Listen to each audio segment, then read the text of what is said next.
অনুসূচিত সংগ্ৰামী সমিতিৰ উদ্যোগত সংবিধান প্ৰণেতা ভাৰত ৰত্ন যুগ পুৰুষ সমাজ সংস্কাৰক বাবা চাহেব ডক্টৰ ভীমৰাও আম্বেদকাৰৰ মৃত্যুতিথি পালন। অনুসূচিত যুৱ ছাত্ৰ পৰিষদৰ সাধাৰণ সম্পাদক জনাৰ্দন দাসৰ লগতে বহু কেইগৰাকী বিশিষ্ট অতিথিক বিশেষভাৱে এই অনুষ্ঠানত সম্বৰ্ধনা জনোৱা হয়। সমাজকৰ্মী জিলা পৰিবহণ বিষয়া হিমাংশু প্ৰসাদ দাসক VR আম্বেদকাৰ বিশেষ বঁটা প্ৰদান কৰা হয়। News desk digital Assam live.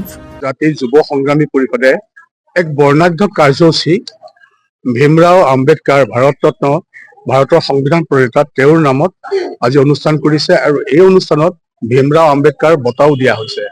আজি এই অনুষ্ঠান বিশিষ্টভাৱে আছে আমাৰ JP দাস, মিথু বাইদেউ, আমাৰ মৌচুমী চৌহৰীয়া, আমাৰ চিন্তাবিদ আমাৰ ময়ূৰ বৰা, আমাৰ মহেন্দ্ৰ হাজৰিকা প্ৰমুখ কৰি বিভিন্ন গৰাকী মৌচুমী চৌহৰীয়া বিভিন্ন ক্ষেত্ৰত বুৎপত্তি থকা আজি তেওঁলোক উপস্থিত আছে।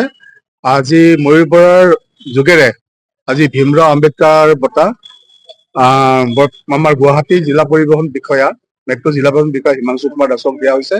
এক উৰুলি ধ্বনিৰ মাজেৰে ইয়াত লোকে লোকাৰণ্য হৈ আছে। আজিৰ এই বৰ্ণাঢ্য কাৰ্যসূচী মূলত হ'ল প্ৰত্যেক বছৰে ডক্টৰ বি আৰ আম্বেদকাৰৰ জন্মদিন আৰু মৃত্যুতিথি পালন কৰি আহিছো।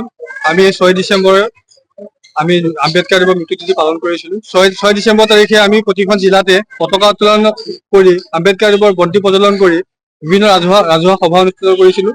আৰু আজি 9 তাৰিখে আমি গুৱাহাটীৰ কেন্দ্ৰীয়ভাৱে আমি মুকলি সভাখন আজি আয়োজন কৰিছিলো আৰু মুকলি সভাখনৰ মুখ্য বক্তা হিচাপে আছিলে চিন্তাবিদ ময়ূৰ বৰাদেৱ আৰু সভাখন উদ্বোধন কৰিছিলে বিশিষ্ট সাংবাদিক মৃদুল কুমাৰ সঞ্জীৱদেৱে। আৰু এই সভাতে আমাৰ অনুসূচিত জাতি সংগ্ৰামী যুৱ পৰিষদ অসমৰ আৰু ৰাইজৰ লগত আমি আলোচনা কৰি এটা বঁটা প্ৰদান কৰিছিলো, ডক্টৰ বি আৰ আম্বেদকাৰ বঁটা 2025। আৰু এই বঁটাটো প্ৰদান কৰা হৈছে বিশিষ্ট সমাজকৰ্মী জ্যেষ্ঠ জিলা পৰিবহণ বিষয়া হিমাংশু প্ৰসাদ দাসদেৱক, আৰু তেওঁ ইতিমধ্যে বঁটা গ্ৰহণ কৰিছে। আৰু ইয়াৰ লগতে আমাৰ অসমৰ স্বনামধন্য ব্যক্তিসকলক আমি বিশেষভাৱে সম্বৰ্ধনা জনাবৰ বাবে আমি আমন্ত্ৰণ জনাইছিলো আৰু তেওঁলোকেও আমাৰ আমন্ত্ৰণ ৰক্ষা কৰি তেওঁলোকে সম্বৰ্ধনা গ্ৰহণ কৰিছে।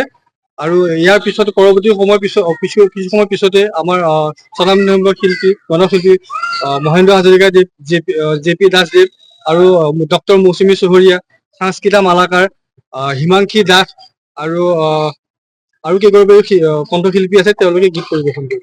আজি তাৰ পিছতে আমাৰ অনুষ্ঠান সমাপ্ত হ'ব।